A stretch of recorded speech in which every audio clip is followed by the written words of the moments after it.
El hombre que perdió su mandíbula por radiación. El caso de Evan Byers. Y hola, somos Zero. El día de hoy estaremos narrando una de las historias más desgarradoras del peligro y sobre todo del mal uso que se le dio en radio a principios del siglo XX. Aunque eso sí, esta es solo una de cientos de miles de historias, pues desde que se descubrió en radio, este fue catalogado como un compuesto milagroso con cientos de usos, que no hicieron más que dejar un rastro de dolor y sufrimiento a su paso. Evan Byers, nuestro protagonista de hoy, nació el 12 de abril de 1880.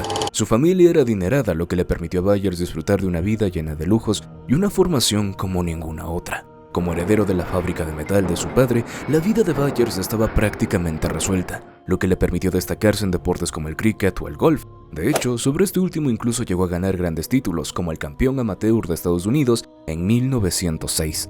La vida de Byers era envidiable, hasta que en 1927, en un viaje de trenes, Byers cayó de su cama, lo que le ocasionó un fuerte dolor en el brazo. Esto es importante, porque recuerda que justamente sus deportes favoritos dependen del buen estado de sus brazos. Claro que después de esto, Byers acudió a su más confiable doctor, quien rápidamente para el dolor le recetó un medicamento nuevo, una maravilla en una botella, capaz de revitalizar el cuerpo y no solo esto, sino incluso mejorar su rendimiento. El nombre de tan auténtica maravilla era Raditor, que como su nombre lo indica, su principal elemento era en radio. Lo que Byers desconocía era que su médico no le estaba recetando este medicamento porque fuera justamente lo que necesita, sino que había un pequeño detalle que su médico decidió omitir. Verás, detrás del Raditor, que se comercializaba como una botella de agua radiactiva purificada, se encontraba una generosa ganancia para los médicos que la recetaban. De ahí que esta fuera popularizada tan rápidamente, esto pese a su costo, que no era para nada barato, ya que en términos actuales estamos hablando de un medicamento que por dosis costaría unos $15. Claro que Byers no sabía nada de esto, con lo cual creyó ciegamente en la milagrosa agua radiactiva, lo que lo llevó a consumir la bebida en cantidades excesivas, superando las 3 dosis que su doctor le había recetado inicialmente. Byers creía tanto en el Raditor que incluso se cuenta que llegó a compartirlo con sus amigos adinerados en pequeñas reuniones y fiestas, presentando el medicamento como un antes y un después en su vida, y de cierta forma tenía razón.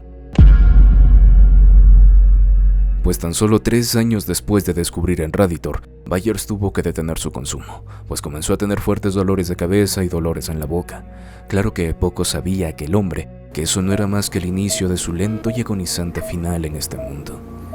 Al pasar los días, Byers experimentó las secuencias de lo que en aquellos días se nombró como envenenamiento por radiación. Pronto comenzó a perder peso y a sentirse más débil. Los dolores de cabeza pasaron de ser frecuentes a diarios, cada vez de más duración, hasta que un día Byers tuvo que ver cómo sus dientes simplemente comenzaban a caerse. Para este punto, el creador de Raditor se enfrentaba a una investigación por parte de la Comisión Federal de Comercio, quienes comenzaron a asociar el Raditor con múltiples casos de envenenamiento por radiación. Fue aquí donde descubrieron a Byers, uno, si no es que el mayor consumidor de Raditor, acumulando la alarmante cantidad de 1.400 botellas consumidas. Frente a esto, su médico afirmó lo siguiente: "Nunca he tenido una muerte entre mis pacientes por tratamiento con radio. He tomado tanta o más agua con radio del mismo tipo que tomó el señor Byers y tengo 51 años, soy activo y estoy sano. Creo que el agua con radio tiene un lugar definido en el tratamiento de ciertas enfermedades y la prescribo cuando lo considero necesario". Frente a esta defensa, la comisión llamó a testificar al propio Byers, quien era el único que podía dar fe de las consecuencias del consumo prolongado de Raditor. Pero para ese punto, en 1931, a tan solo un año de que empezó la pesadilla de Byers, él ya no tenía fuerzas, por lo que la comisión envió un abogado a tomar sus declaraciones, solo que nadie sabía con lo que se encontraría aquel abogado, pues la escena que luego describió fue cuando mínimo perturbadora para todo aquel que la escuchaba. El abogado describió: "Sería difícil imaginar una experiencia más espantosa en un entorno más hermoso. Fuimos a la ciudad de Byers, donde tenía una casa magnífica, y allí lo encontramos, en una condición que desafía toda descripción posible.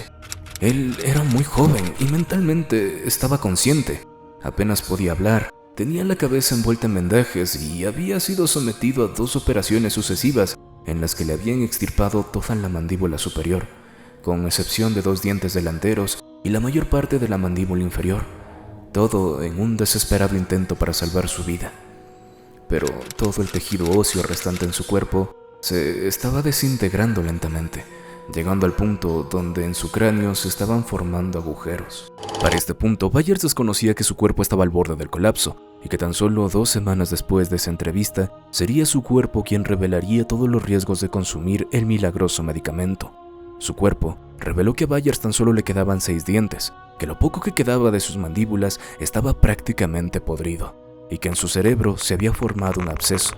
Recuerda que Byers permaneció consciente, mientras su cuerpo literalmente era destruido desde dentro. Pero esto no era lo peor. Lo peor eran sus huesos, quienes contenían más de 36 microgramos de radio. Ten en mente que 10 microgramos ya se considera letal. Si te preguntas del porqué de esto y del por qué en radio está detrás de cientos de casos como el de Byers, es porque, dependiendo de la presentación, el cuerpo reacciona en radio de forma diferente.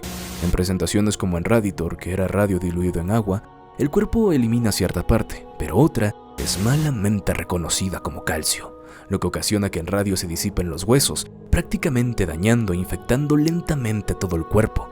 Es por eso que no es rara la descripción del abogado, pues en efecto, el cuerpo de Byers se estaba desintegrando lentamente. Pero, ¿sabes qué es lo peor? Que hasta el final el médico con el que empezó toda esta historia defendió que Byers había fallecido por enfermedades asociadas a la gota y que su consumo de Raditor no tenía nada que ver. Pero coméntame tú qué piensas de esto en los comentarios, déjanos tu like y comparte este video para que llegue a muchas más personas y así podamos ver más casos como este. Porque como dije al inicio de este video, detrás de En Radio no hay más que caos, muerte y desesperación. Con esto dicho, somos Zero y hasta el próximo video.